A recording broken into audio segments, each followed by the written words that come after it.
Past players, past legends, past legends.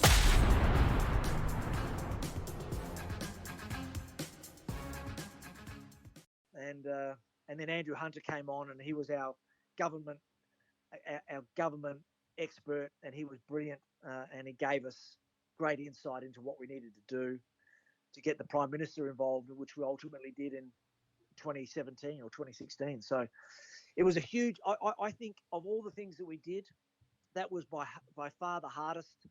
I'm probably second to lifting the club out of the doldrum, out of its doldrums. Doing China was, I think, probably the club's most significant achievement in my time there. And was the scariest bit in China when you were the first year where you go to a marquee and Albie Menzel's in the marquee? Yeah, yeah. Well, Albie, for those who know him, has this unbelievable knack of turning up in the most exclusive environments, and you wonder, how the hell did that happen? How did he do that? His record is incredible. It's incredible, and he never gives you a ticket. But he finds his way in. Yeah. Anyway, I got a tap on the shoulder in the marquee, and it's Albie. And to this day, I don't know how he did it, because of we had Chinese security on board, and they were carrying machine guns, for security, and he got in. So there you go. Oh, he's a genius.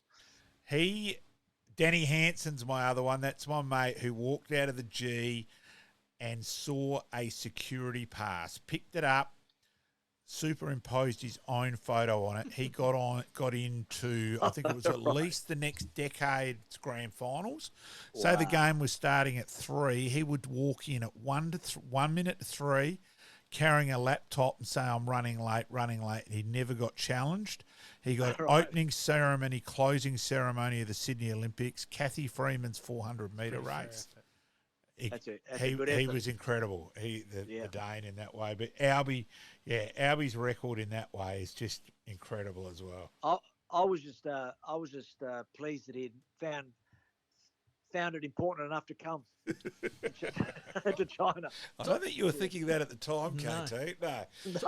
No. Talking of the ground in China, obviously you had to invent one, basically. Yeah. Yeah. So we did a lot of reconnaissance. I think I did 19 trips to China. In that little period, and we couldn't find an oval. They were all soccer grounds. So we found an old army parade ground, which was built in the 1930s, and they were using it as a golfing range. And we looked at it and thought, well, okay, it's got the dimensions, but there's a lot of work needed to be done. And that's to the AFL's great credit. I often they're seen as risk averse or very narrow, but Gil backed this, and we had to go through all the processes, but he backed it, and then they spent a lot of money getting that stadium up. And by the time we arrived, it was pristine. It was incredible, and I remember looking at it thinking, I don't know how the hell we did that, but or they did it, and we were. I'm not going to go into all the stories, but it was a Herculean effort. We didn't really know what we were doing. Certainly, the Chinese didn't know who we were or what we were about. My first conversation with a government official in China, he said, "You can't call it Australian football. It's got to be olive ball." And here's the word, because we think soccer is football. So it was called olive ball, because the ball looked like an olive. I never told Gil that's what they call it over there, but that was where we started. We couldn't. They had no idea. Do you think it'll come back? Well, it's not out of the question. I know that both the reasons that we did it, both the AFL and Port Adelaide, still exist in my mind Bloody oath. commercially. Well, that's But where I've always said they can't. You know, you can imagine Nord people still with Nord, and I've always said no, you can't. It won't. People don't understand it enough commercially. No, and as I've said to a couple of Nord people who are fanatical about it, you're not making it. This is Nord Footy Club. You're not creating another. You can't have three corporate entities. You can argue whether SA is big enough for two. It effectively proved it wasn't because Port had to do the China bit. Yes. And what the hell how do you think Nord will survive? And there's a lot of people who just don't get that. So, Well, like that's a big question, and I think that I don't want to really go a lot into that because they've got a fantastic group that are working on it now and whatever. But I feel like you know where I'm coming from, though. Yeah, I do. I don't know. That's too big a topic, I reckon. But the question around China, how do you if you're the AFL, how do you replace Toyota? If that ever comes to pass, is there a corporate entity in Australia big enough to carry the AFL?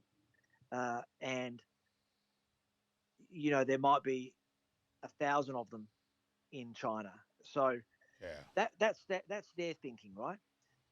Port Adelaide's thinking is, we've still got our China representative employed at Port Adelaide, and we've got a person employed in China just in case, right? On scaled down versions, but because what I learned was the international political environment, changes on a dime, on a daily basis. Yeah, and so you have to build resilience into it. We had a period of 5 years where we were in love with each other. We were trading well, but COVID changed all that. And now we're starting to try and recover our way. So I would like to think that there was enough good work done to make it viable to go back. And if I was Port Adelaide, I wouldn't close that door. And I'll go back to Nord. If Nord managed to do something similar along lines with India or whatever, that's for mine is the only way a third team can happen from South Australia. Well, India's just really using that as an example. You know where I'm coming from. Is a massive growth environment. Yeah. But highly complex, much more complicated than China. Yeah. With China, you're dealing with one government, a lot of layers in that government, but one government, and you've got to convince them. In India, it's a caste system. It's totally different. Layered up, and much more difficult politically. But they've got the grounds. They've got cricket grounds. You see, so you could actually put AFL grounds in there with much less hassle than we found in China. But it's probably a different. It sounds ridiculous in terms of you're talking about the same sort of situation, but it's completely different. Yes, completely different. Totally different.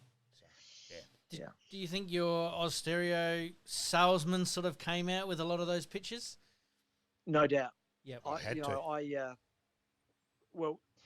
think about this. Not the Austereo. So I was in the commercial space, but my great task at Nova was to convince an entrenched advertising industry and a whole staff that you should buy an ad on Nova, pay the same price that you're paying on our opposition for 25% of the inventory, because we had a never more than 2 ads in a row policy. So every other ad break in traditional radio, as it is today, is about between 6 and 8 ads. Yeah.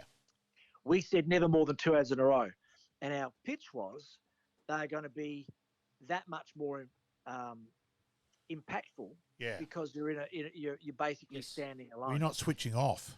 Yeah. So that was where the selling skills came in. We had to convince an industry, an entrenched industry, that was a good idea. And that took years and a lot of hard work, a lot of creativity, a lot of innovation. But I think ultimately we were successful. But that the power of a good idea is what I learned through that process. And when you're representing an entity or a club or a product that doesn't enjoy market leadership, doesn't win the numbers, then you've got to create something different. Yeah, you've got to do something different, and that's what I learned in the radio days. Okay, your decade at Port Adelaide, which, let's be honest, Port swung up and down a fair bit. Not so much the playing. I'm talking more financially and manage and all that. And then the anti-Hinkley side of things, and Port supporters not really realising how much that suddenly we were any club is 1 out of 18. It's Port, to their credit, won premierships in the SANFL where they shouldn't have. They weren't the best side, but they managed to huff and bluff and get there through inner belief as much as anything, which was extraordinary. Well, I feel you can't do that, and there's a lot of Port supporters still don't really get that. How did you cope then the ups and downs in terms of, Port Adelaide? Yes, it was playing up and down a bit, but probably playing side's been a bit more consistent than everything else. How did you cope with all of that, KT? Well, the philosophy that Ken and I agreed on when he first came in, and Koshi, the three of us, we agreed that stability, consistency, and longevity are the hallmarks of successful clubs. Yep. And you can't keep knee-jerking and expect success. Now, the EPL and other competitions may have a different culture, but in Australian footy, we felt like the best way to succeed was ride the ups and downs, stay calm, keep an eye on the prize, keep an eye on the strategy, and that would work. And I think that we achieved a lot, and have achieved a lot under Ken's reign. I think that we've been a very, very consistent. Yes, there are moments where we've dipped out of the 8, but we by and large we've been highly competitive. Yep. Our win-loss ratio is very good. Is very good. So, I if I zoom back and go, okay, has it been a successful program? Yes, it has. Has it achieved the ultimate success that Port prides itself on and demands? No, it hasn't. We played in 3 prelims, I think, and 3 SANFL grand finals and didn't win them, and so that counts against the program. We had, my view is, it's about a 7-year build, like from the ground up to get an AFL side highly competitive. Where a coach has had enough time to put what he needs in place, and then it's about taking the opportunity when you get it. We had a few of those opportunities. We didn't take them. Narrow misses. I can very, I still have nightmares about a few of those moments. But you've got to take your opportunities. And I think there are certainly 2 years where we were, I thought, good enough to win. Maybe bloody unlucky against Hawthorn in that prelim. Let's be honest. There was a bit of Victorian umpiring as well. Yes. Well, I don't know. Yeah, there was certainly. And I was American for Port. Yeah. Yeah. So there's a lot of. Yeah, there was a couple of sort of really narrow losses in finals. There was a double overtime loss against the West Coast Eagles, where we thought we were really competitive that year, and so I look at all that and say, okay, you can have a crack at the program. I think the program has held up pretty well. We haven't taken advantage of some key moments, and everyone will have their view on, is that the program? Is that circumstantial? What is that? I don't know, but there's no doubt, and Ken would agree with this.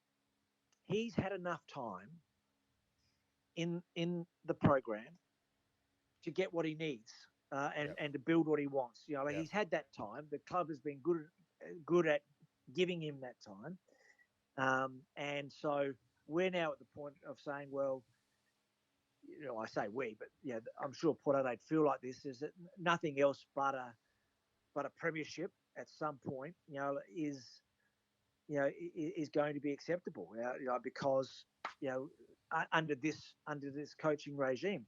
Ken knows that. Ken understands that. Ken would agree with that. Yeah. So by not taking a couple of opportunities, that puts pressure on. But I think that what we tried to do was always zoom out and go, what, the programs as a whole is standing up pretty well. It's solid. We're competitive. We're respected. We're around the mark a lot.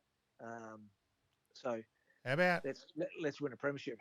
how hard was it at times to keep Koshy away from the football side of it, where he'd come out with the odd outlandish comment football wise? Well, I'm I think sure that would have frustrated you a bit. Yeah, well, I think it certainly did, and I was able to say that to him. There was a couple of things to that dynamic, in that he lived in Sydney. He was often talking from Sydney, not exposed to all the nuance that goes on when you're inside the market, and so and he's paid to talk. It's not like for me, if I could hide, I didn't have to, front up, you front up to a press conference, but I wasn't constantly being asked about it, and he was. So yes, there were moments where we felt as if some comments were put pressure on the team, or put pressure on Ken, or put pressure on the club, but the vast majority of his time at Port Adelaide as president has been nothing but positive. So, and he's obviously contacts for sponsorship and things like that. So you've got to sit there and go, well, right. Yeah, but his heart's in the right place. Yeah, it is. His heart, and the goods outweigh the bads. Absolutely. Well and truly. His heart is in the right place. He provided Port Adelaide with a national profile at a time when we were battling to get out of our postcode. Yeah. From a recognition point of view. Yep. He was instrumental in that, and that can never be forgotten. Yeah. Now, KT, I reckon I might have been the one who first said it to you. How much does it mean to you to be the only life member of the Norwood and Port Adelaide football clubs? Well, it's incredibly important to me. People know this now, but I was a Port Adelaide supporter as a kid. Yep. My dad was a Port Adelaide guy. He lived at Brompton. I love Norwood. I feel like my credentials as a football person were formed at Norwood and what I did there. And Port Adelaide, weren't super comfortable with me, a Norwood person, with an SANFL affiliation, coming in to Port Adelaide at one of its worst times of its history. People didn't feel great about that, but to their eternal credit, the Port Adelaide community really embraced me, and so I felt nothing but, support through my time there and since. Yeah. So what the privilege of being able to walk into two incredibly good, powerful clubs, organisations, as a friend, Yeah. as someone that's welcome, I'll never take that for granted. I think it's one of the great, the great rewards for a life in footy. For me, it's incredible.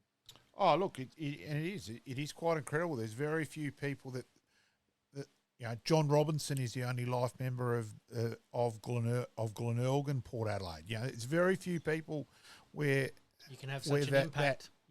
That's happened, and it is. And Yeah. I reckon Pat, I think we're at Uni Oval, I reckon, when I said it to you, KT, and Pat turned to me and went, "You sure, Malcolm?"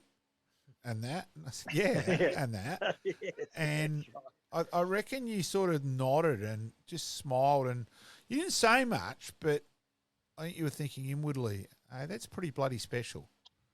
It's certainly special to me as an individual, and I hope, I hope to always feel that love and welcome at both clubs. And I know that it was very difficult for both clubs because we're tribal. Footy's a tribal game, right? And the Norwood, as Port Adelaide embraced me, the Norwood community felt weird about it. And I know they did. Yeah, I know that, but it's funny. I never struggled with that. I can remember you with your port tie on and that in the grandstand at Norwood, and I just mucked around with you. God, geez, that shit tie, right. KT. But you knew I was mucking around. You knew, hey, Malcolm's got no problem with this, and I actually think you probably appreciated that because there were people who did have a problem with that, and I probably mucked around a bit and. You smiled and Pat was laughing, and it was probably the best thing, sort of. Yeah. Sort of well, thing. I think you've got to look at it. Yeah, these are traditional rivals. There was a particular spice on it because of the AFL entry. Yeah. And the way that played out. Yeah, true. And then the manifestation of that was the Magpies playing AFL players in the SANFL. That became a real hot spot. Yeah. And I was part of that. So, I get it. I absolutely get it. But I think as time goes by, those things drift away, and you can just enjoy it for what it is. Probably you didn't really appreciate it 14 where we were sort of going after Nord had won, and we got, come on, Keith, do a little side pump, fist pump, piss off, yeah, sort of thing. Okay, think about that, right? Yeah. Now that was an incredible game of footy. Yes, it was a great game. So was the second semi too. Yeah, it was. So I will have this argument until I am blue in the face about the value of having Port Adelaide particularly, but also Adelaide, the AFL, in the SANFL competition and competitive. Not just making up the numbers, because that's treating the competition with disrespect. Have them so that they can compete and retain the rivalries that are so valuable to the SANFL. You have Port versus Sturt, Port versus Norwood, Port versus Glenelg, Port versus Centrals. These are steeped in history. And if you can imagine the prison bar not in the SANFL and think that's okay, I'm on a different planet. I get Keith. I don't see it. Keith, I totally get that. But here's the Port supporters. To have Nord played Port in a night game last year at Alberton, and 75% of the crowd at least was Nord. And that's what's got me. That Port people there have dropped off the Magpies like a rapid thing of knots. And that, for me, unfortunately now, if Port will still have people there barracking and you could still have your banter, and I always say to Timmy G, the Williams Gallagher Trophy is the most important trophy in world sport when we win. And if you lose, it means nothing. They're mucking around on that. That's what you want. But unfortunately, the Port people have all dropped off, and that's where That's what gets me now. That's a challenge for the Port Adelaide administration Yeah.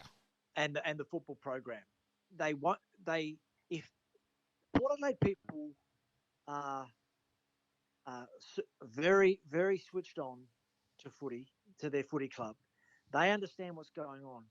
And my view is you got to make it, if you make it important, it's important, right? And so the challenge for the Port Adelaide administration is make the Magpies important. Yeah. If you think of them as a development group, or you are unable to be competitive because the SNFL has made it too difficult to recruit players in, or whatever the circumstances are, if you send the message that it's not important, it's not important. And But if you that send the other message, bloody which is, oath. no. When I was there, we want to win premierships. Yeah. We want to win an SNFL premiership. And that's what it should be. And that's when... that's what Norwood wants. Yeah, bloody oath it is. They want to beat a Port Adelaide side that's going flat chat. And when they won that 2014 grand final, that would have been one of the highlights of their career. Oh, it massively. has to be because of the other dimension was they beat an AFL product. Oh, it was. And 19 AFL players out there that day and all that. And some of them was the only one, and he's a bloody good player as well, and all that. Now, that was huge. Yeah. But then where I got angry with Port, where Port have always said, well, no, we value winning SANFL premierships, Adelaide, you don't, stuff you care. When Port played Centrals in the finals 2 years ago, and the ruckman Scott Lycett was best on ground, it's 1 point the difference at three-quarter time, and Port took him off getting ready for the AFL game the next week. And I thought, geez, you bloody hypocrites there. You've always raved on about, and I was angry with that. And also, I actually thought it was dumb. Lycett actually needed the run. I thought it was a really dumb football decision as well. But don't sit there and say we rate it winning SANFL premierships is vital and then go and do that. And that's where I was really angry. And I was there at that game. I'm there as an SANFL nut at that game.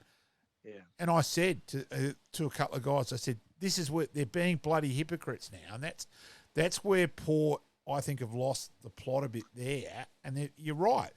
They've got to make their SANFL side important. Well, and I think that's a leadership decision, and and again, I my view, others don't share it necessarily, is that you can do both. Yeah. You can make both work, and you've got to treat both with absolute respect. Yeah. So KT, righto, best players played with and against. And you can go any angle here you wish. Well, the guys that the best that I played with, clearly, the way that I rate this is those guys who have the ability to elevate their game and turn it on and make a difference. Yep. Now that sounds... No, that's fair. Yep. But that's not easy to do, and not a lot of players can do it, right? Blokes that I played with and against that could do that. For us, Asian McIntosh routinely did that. Ruse and Pert in the Fitzroy days were outstanding in that space. You had blokes like this was a byproduct of an incredibly strong SANFL in my time. But the blokes like Kernahan, Mott and Motley, and Platten. These blokes you'd stand them every week. These sort of guys. But they are in my mind, right at the top of the tree. I used to love watching Brian Peake play. I loved Morris Rioli. I love Cyril Rioli. I love, the great players, and there's a lot of them. But that group I just mentioned there, I saw that happen up close, and it's pretty special. I'm going to close with a different one here. Yep. I want you to try and describe Pat's influence overall. Sorry, what was that? I want you to do. I'm going at a different angle of closing here. I want you to describe and fill people in on Pat's influence on everything. Paddy's influence. Yes. Yeah. Right. Yep. Okay. Well, you know, it really, people, you know, when they're making speeches, they always recognise their partner. But think about what I think about is I was allowed to be completely focused, stroke selfish in my preparation for an AFL career and then a national radio career and then a CEO role, which is, as you know, 7 days a week, full bore.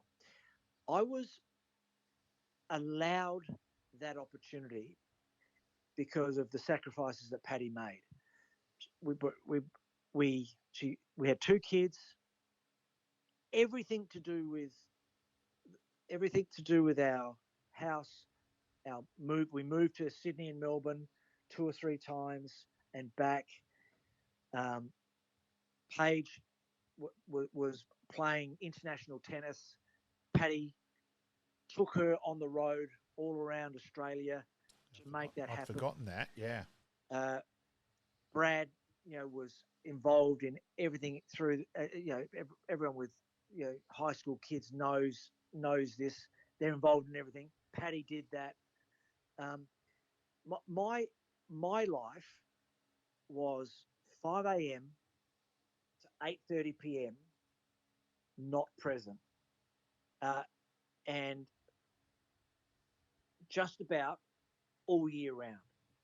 And if you then add the dimension of, for 10 years of my radio career, I was traveling interstate 3 days a week as we built the national network. Every moment I was away, Paddy was holding the thing up, everything up. And we have a fantastic relationship with both Brad and Paige and their partners, and a really high functioning family unit. And that is all about Paddy's commitment to us. That's how I would describe it. Look, I knew you'd appreciate the chance to actually give Paddy, I do. Thank you. Yes. Paddy the rap that she should get. And look, as I said, I actually go back. I've known Paddy longer than you, actually. Well, high school sweethearts too. Yeah, but no, Paddy played. Right. Paddy's sister played netball with my sister, and ridiculous. So I knew Paddy actually before you. When I met you, I think in '79, I think. So yeah. Well, she's been. Look, she's a rock. We were in grade 1 together. We were in every classroom through primary and high school together, and got married at 21. So our life. Was she always the loudest one? Yeah, loud, very loud, very loud, very. You know, I wasn't always the boyfriend. I was just there, right? Yeah. We were sharing homework, but if you think about every memory, we lived in the same neighbourhood, right? So I used to walk around to her house. It's pretty every incredible. Memory from 5 years old to now, we share. Yeah, that's a pretty unique thing. Yeah, that is bloody unique. Yeah, and we value that. No, destined in the stars. Yeah, no. Yes. No, Mrs. Footfault's a pretty special lady. Yeah, yeah, that's right. Every now and again she inserts herself. Oh yeah. In and as she should. Just to realign the balance of things, and I've needed that as well. Yeah, no, I've been involved in a couple of those, if you remember, Keith. Fair enough. Yes. Hey, KT, massively appreciated. Thank you, mate. No worries. Thanks, guys. Really enjoyed it. What a trip down in memory lane. I appreciate the time you've spent on it. And I'll send it through to you and all when it comes through, and I'll catch up. Thanks, KT. Great stuff. Thank you, guys. Thanks, mate. Liking this podcast? Please like, rate, and subscribe.